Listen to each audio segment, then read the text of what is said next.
Merci beaucoup, Madame la Ministre. La parole est maintenant à Madame Marie-Claude Varayas. Merci, Monsieur le Président.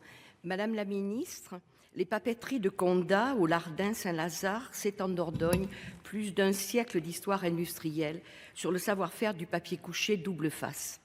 Cette entreprise détenue aujourd'hui par le groupe Lecta, qui a compté jusqu'à 1200 salariés, a rencontré des difficultés liées à la baisse de la demande de papier couché et pour y faire face, a été aidée financièrement ces dernières années par la région Nouvelle-Aquitaine, par l'État à une hauteur totale de plus de 33 millions d'euros, dont une aide importante de l'ADEME pour leur chaudière biomasse. En 2023, le groupe annonce la fermeture d'une de ses 2 lignes de production. Les 420 salariés, alors dans l'usine, apprennent la suppression de 174 emplois, auxquels il convient d'ajouter environ 1500 emplois induits sur le territoire. L'intention du groupe Lecta de transférer cette ligne sur leur site de Garda en Italie est apparue très clairement. En 2023, il a produit 45 000 tonnes de papier fabriqué essentiellement sur les sites espagnols et italiens et seulement 9 700 tonnes à Condat.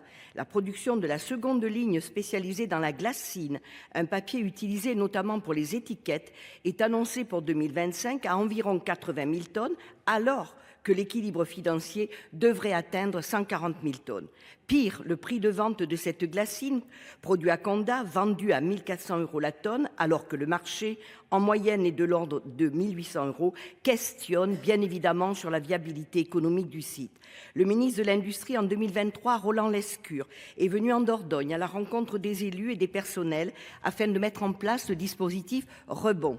À ce jour, malgré ce dispositif, 58 salariés sur 105 sont au chômage et les 197 encore en poste s'inquiètent légitimement de leur avenir face à une activité en dents de scie marquée par des arrêts fréquents et une stratégie industrielle peu lisible. À l'heure où la volonté affichée de l'État est de reconquérir notre souveraineté industrielle, le nouveau ministre de l'Industrie, M. Ferracci, entend-il prendre le relais de ce dossier en s'engageant à venir sur place pour rencontrer les élus, les salariés et les acteurs économiques locaux afin de, comme s'y était d'ailleurs engagé son prédécesseur.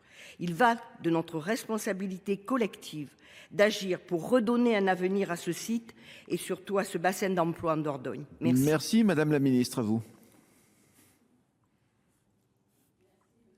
Président, Mesdames et Messieurs les sénateurs, Madame la sénatrice Varayas, vous attirez l'attention du ministre de l'Industrie et de l'Énergie sur la situation de l'entreprise Condat, papeterie située sur la commune du Lardin-Saint-Lazare en Dordogne.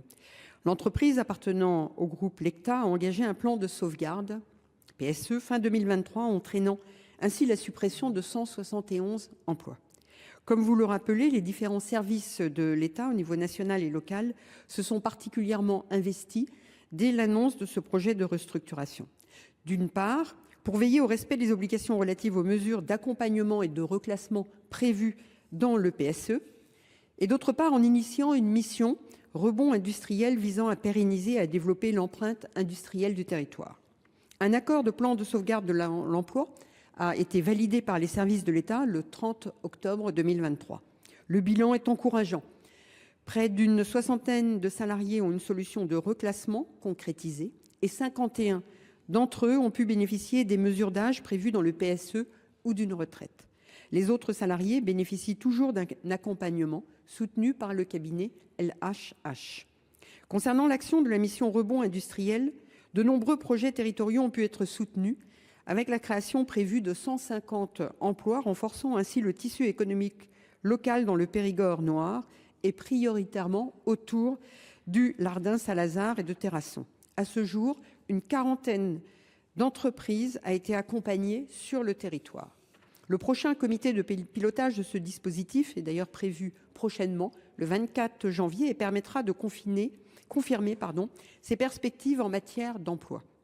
Enfin, la situation de Lecta Condat reste fragile. Cela conduit l'entreprise à adapter sa stratégie et à procéder à une recapitalisation via l'actionnaire. Dans ce contexte, les services de l'État ont décidé, afin de développer l'outil industriel, de ne pas remettre en cause la subvention de 14 millions d'euros versée par l'ADEME en 2020 pour la construction d'une chaudière biomasse opérationnel depuis le mois de septembre. Mon collègue, le ministre Ferracci, ainsi que ses services restent particulièrement attentifs à l'avenir de cette entreprise ainsi qu'à l'avenir industriel du territoire. Je vous remercie.